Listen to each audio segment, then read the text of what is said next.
सुनो, बहुत शांति से सुनो, क्योंकि जो मैं कह रहा हूं वह तुम्हारे मन के लिए नहीं है, वह तुम्हारी चेतना के लिए है।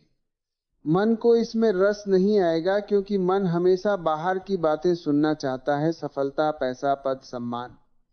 लेकिन मैं जिस जीत की बात कर रहा हूं वह बाहर की नहीं है। वह ऐसी जीत है जिसकी खबर अखबार में नहीं छपती, जिसकी कोई ट्रॉफी नहीं मिलती।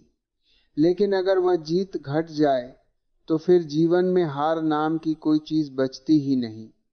मन बड़ा अजीब यंत्र है। वह तुम्हें लगातार यह यकीन दिलाता है कि तुम अभी पूरे नहीं हो, तुम्हें कुछ बनना है, तुम्हें कहीं पहुंचना है, तुम्हें किसी और जैसा होना है। और इसी होने की दौड़ में मन तुम्हें इतना व्यस्त कर देता है कि तुम्हें होने का समय ही नहीं मिलता।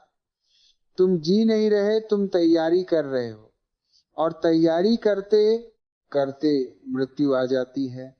मन कहता है कल ध्यान करेंगे, कल शांत होंगे, कल खुश होंगे, लेकिन कल कभी आता नहीं, क्योंकि कल मन का आविष्कार है।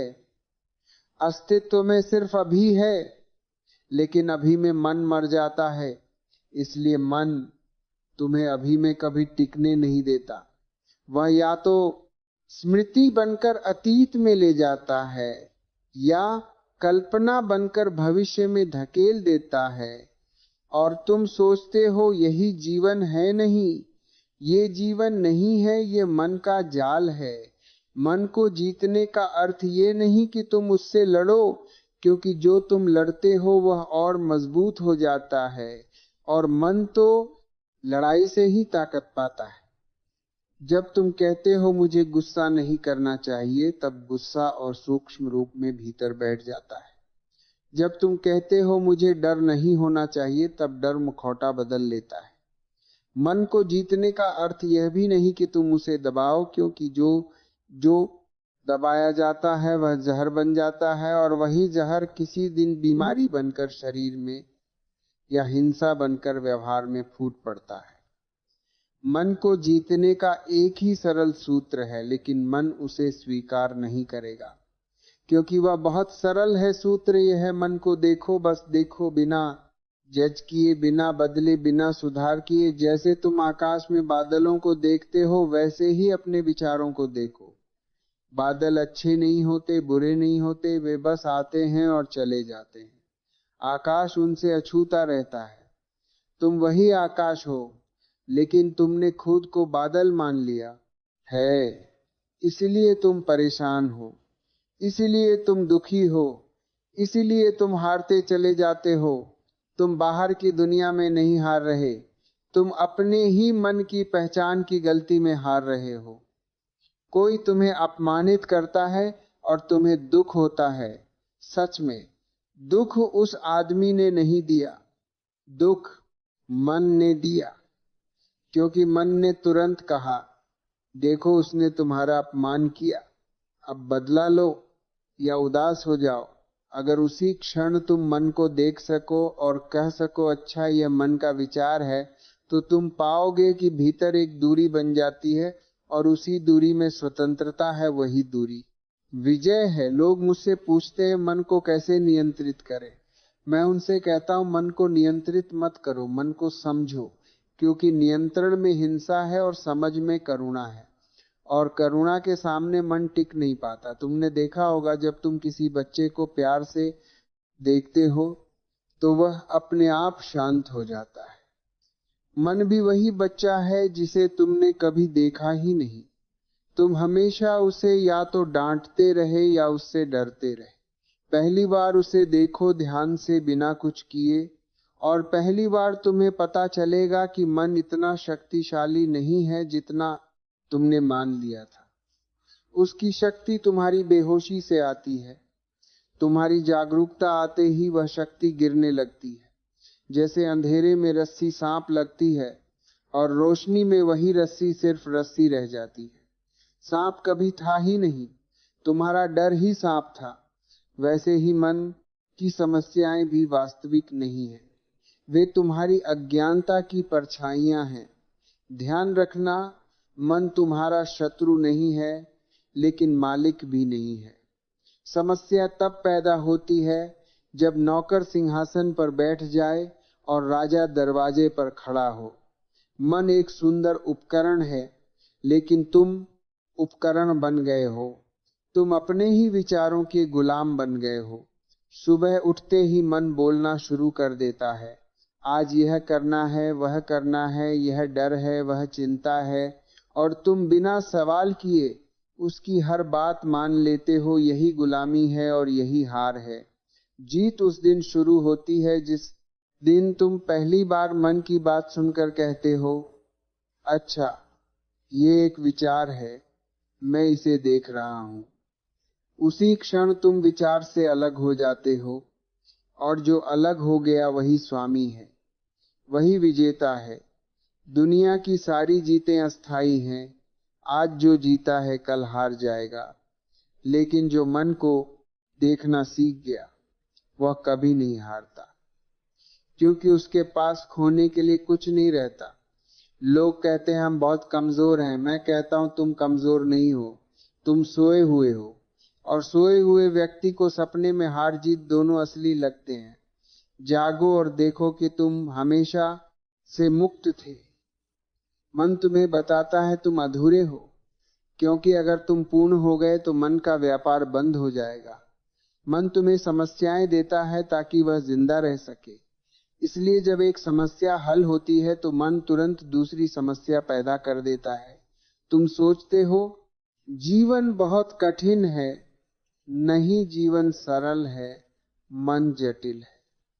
और तुमने जीवन को नहीं, मन को जीना शुरू कर दिया है। मन को जीतने का मतलब जीवन को वापस पा लेना है। उस जीवन को जिसमें बिना कारण खुशी है, जिसमें बिना वजह, क्योंकि उस जीत के बाद कुछ जीतना नहीं बचता।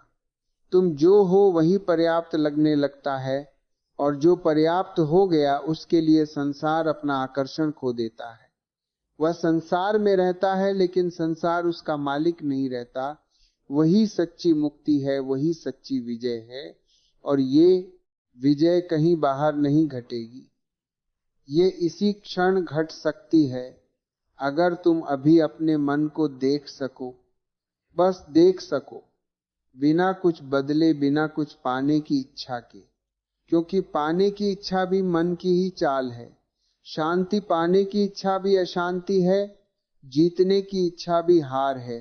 छोड़ दो, सब देखो, और देखो कैसे धीरे धीरे मन थक जाता है, क्योंकि उसे प्रतिक्रिया नहीं मिलती। और जिस दिन मन थक गया उस दिन तुम पहली बार स्वयं से मिले, और वह मुलाकात ही जीवन की सबसे बड़ी जीत है। अब और गहराई से समझो, क्योंकि जो बात अभी तक तुमने सुनी है वह सिर्फ द्वार है। असली यात्रा अब शुरू होती है। मन तुम्हें बार बार यह यकीन दिलाने की कोशिश करेगा कि तुम समझ गए हो, और यही उसकी सबसे चालाक चाल है। समझ लेना और जी लेना दो अलग बातें हैं। मन समझने में बहुत तेज है, लेकिन जीने से डरता है, क्योंकि जीने में उसका नियंत्रण ढीला पड़ जाता है। तुमने देखा होगा कितने लोग प्रवचन सुनते हैं, किताबें पढ़ते हैं, ज्ञान इकट्ठा करते हैं, लेकिन उनका जीवन वैसा ही रहता है। वही गुस्सा, वही ईर्ष्या, वही डर, वही चिंता, क्योंकि उन्होंने मन को सजाया है, छोड़ा नहीं है। मन आध्यात्मिक शब्द भी सीख लेता है, ध्यान, आत्मा, शांति, मुक्ति, लेकिन वह उन्हें भी अपने अहंकार की सजावट बना लेता है। इसलिए मैं बार बार कहता हूं, शब्दों से सावधान रहो, अनुभव की ओर जाओ। मन को जीतने का अर्थ है अनुभव में उतरना, और अनुभव तभी घटता है जब तुम अभी में होते हो। लेकिन अभी में रहना मन के लिए सबसे कठिन काम है, क्योंकि अभी में उसका कोई काम नहीं है। अभी में न तुलना है, न महत्वाकांक्षा, न पछतावा, न उम्मीद। अभी में सिर्फ होना है, और होना मन को मौत जैसा लगता है। इसीलिए मन तुम्हें व्यस्त रखता है, सोच में, योजनाओं में, चिंताओं में, ताकि तुम कभी खाली न हो। सच्चाई यह है कि तुम खाली होने से डरते हो, क्योंकि खालीपन में तुम्हें अपना असली चेहरा दिखने लगता है और उस चेहरे पर न नाम है, न पद, न पहचान, सिर्फ शुद्ध चेतना है। और वही चेतना तुम्हारी स्वतंत्रता है, लेकिन मन उसे स्वीकार नहीं करना चाहता, क्योंकि तब उसकी कहानी खत्म हो जाती है। मन कहानी से जीता है, मैं यह हूं, मैं ऐसा था, मेरे साथ यह हुआ, मेरे साथ वह हुआ। यही कहानी तुम्हें बांधती है और तुम उसे अपना जीवन समझ लेते हो। मन को जीतने का एक और अर्थ है कहानी से बाहर आ जाना। जब कोई दुख आए तो देखो, क्या दुख सच में अभी है या कहानी में है। अक्सर दुख कहानी में होता है, किसी ने क्या कहा, किसी ने क्या किया, कल क्या होगा, लोग मेरे बारे में क्या सोचेंगे। अभी इस क्षण अगर तुम शरीर को देखो, सांस को देखो, तो दुख नहीं होता। दुख विचारों में होता है, इसलिए ध्यान कोई तकनीक नहीं है। ध्यान तो विचारों से बाहर आना है, और बाहर आना कोई मेहनत नहीं है, सिर्फ जागरूकता है। जैसे ही तुम जागरूक होते हो, तुम बाहर हो जाते हो। लोग पूछते हैं कितने दिन में मन शांत होगा। मैं कहता हूं यही प्रश्न गलत है, क्योंकि यह भी भविष्य है। मन की शांति कोई लक्ष्य नहीं है। मन की शांति तो तुम्हारी स्वाभाविक अवस्था है। जैसे झील में पानी शांत रहता है, जब तक तुम उसमें पत्थर नहीं फेंकते, तुम्हारे विचार वही कास की कार पत्थर हैं, और तुम पत्थर फेंकते भी हो और फिर शिकायत भी करते हो कि पानी अशांत क्यों है। जीत यह नहीं है कि तुम झील को जबरदस्ती शांत करो। जीत यह है कि तुम पत्थर फेंकना बंद कर दो। और पत्थर फेंकना बंद तब होता है जब तुम देख लेते हो कि पत्थर तुम ही फेंक रहे हो। अब एक गहरी बात समझो, मन हमेशा किसी न किसी से लड़ता रहता है। कभी किसी व्यक्ति से, कभी परिस्थिति से, कभी अपने आप से।